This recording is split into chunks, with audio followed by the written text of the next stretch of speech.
The Senate Judiciary Committee, a stage for high drama. Today it was Pam Bondi's turn in the spotlight. A woman of considerable legal experience, Bondi was nominated by President Trump for U.S. Attorney General.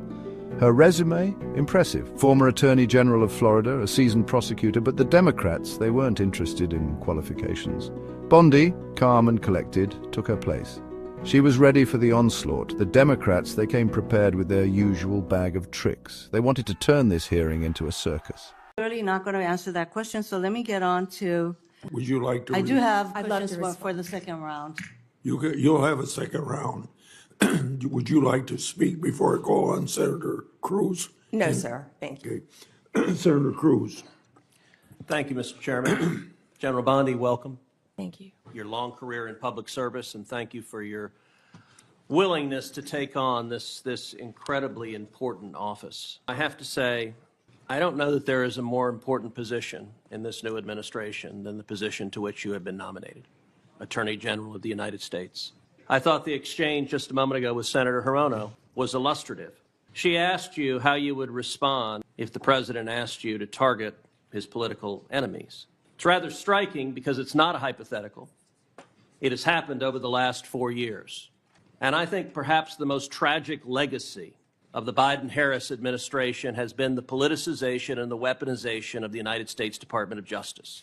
And we don't need to ask hypothetically because Joe Biden publicly mused and allowed the New York Times to report it, calling on Merrick Garland, why will he not prosecute Trump more quickly?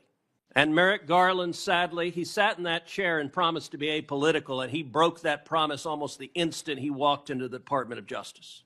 If you look on the west pediment of the Supreme Court of the United States, just above the entrance, there's a simple yet profound four-word phrase, equal justice under law.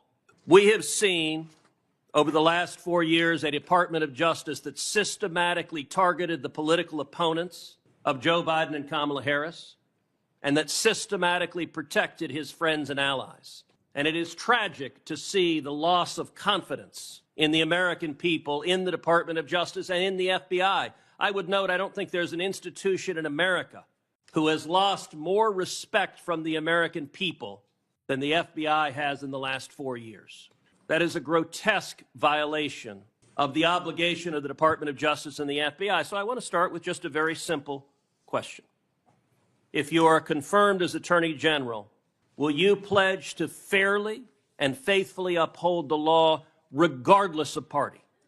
So help me God. Amen. Look, and I want to be clear for folks at home. I don't want Republican Department of Justice.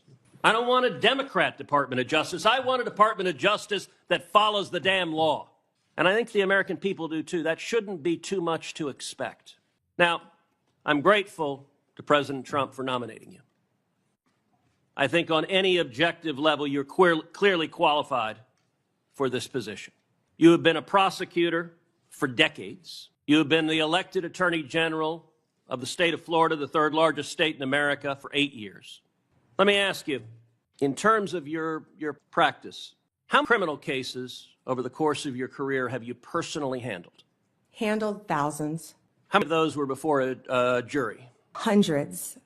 I want to overstate, but hundreds. I was in a courtroom for many years. I tried 4 when I was an intern, jury trials. I think you had to try at least 20 in misdemeanor before you went to felony. Then you were in court every day, and I was also lead trial attorney for many years trying many cases. So. And how many of those cases would have been before a judge? Oh, hundreds and hundreds as well, but hundreds before a jury, I would assume. And as Attorney of Florida, how many lawyers did you supervise roughly? Approximately 400, Senator.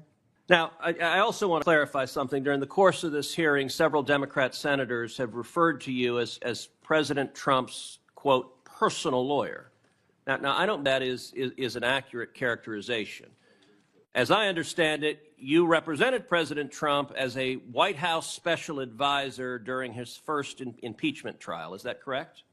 Within Office of White House Counsel, yes, Senator. And is working within the counsel's office different than representing Donald J. Trump individually as his personal lawyer? Absolutely. How's it different? You're working for the government. You're working for the office of White House counsel. You're not representing him in his personal capacity. And so you have not represented him in his business affairs, in his personal life, or in any of the criminal trials he has faced? No, Senator. And you know, when it comes to weaponization, it's worth in more than 2 centuries of our nation's history. No president had previously been indicted. No president had previously been prosecuted until the Biden-Harris White House came along. And in the last 4 years, we've seen Donald Trump indicted and prosecuted not once, not twice, not 3 times, but 4 separate times. And 2 assassination attempts, Senator. I have to say, Javert from Les Mis would be chagrined at the efforts of Democrats to do anything possible to take him down. And I believe the real target in this was not President Trump, but it was the American people, that these prosecutions were brought because partisan prosecutors were terrified that the American people would do exactly what they did in November of 2024 and vote to reelect Donald J. Trump. By 77.3%. Million Americans, 77.3 million Americans. Will you commit every day to follow the law, to follow the Constitution, to uphold the rule of law without favor and without regard to the partisan position of any criminal defendant? Yes, Senator. That's what we should all expect from an Attorney General. Thank you. We'll now recess for a 30-minute lunch break. That means The Democrats, obsessed with the past, couldn't resist. They had to bring up the 2020 election. They grilled Bondi about her stance on the results. They insinuated she was a threat to democracy. Their questions, dripping with disdain, focused on her work with conservative groups. They even targeted her lobbying history, implying impropriety. Bondi, unflappable, parried their attacks. She acknowledged Biden as president, but she wouldn't back down from her beliefs. She wouldn't disavow her support for Trump. The Democrats, frustrated, grew more desperate. Then Senator Ted Cruz rose. A true champion of justice, Cruz saw through the Democrats' charade. He launched into a blistering defense of Bondi. He called out the Democrats' hypocrisy.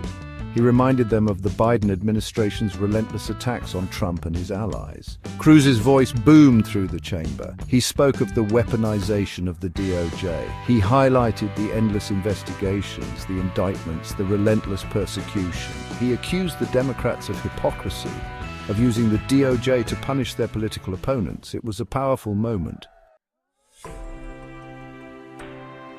Throughout the onslaught, Bondi remained steadfast. She pledged to depoliticize the DOJ. She promised to uphold the law regardless of political affiliation. She even stated her respect for the law on same-sex marriage, a point the Democrats tried to use against her. The hearing, a microcosm of our divided nation, eventually came to a close. Bondi, her integrity intact, had weathered the storm. The Democrats, their attempts to derail her nomination thwarted, could only seethe. The battle was over, but the war for the soul of America raged on.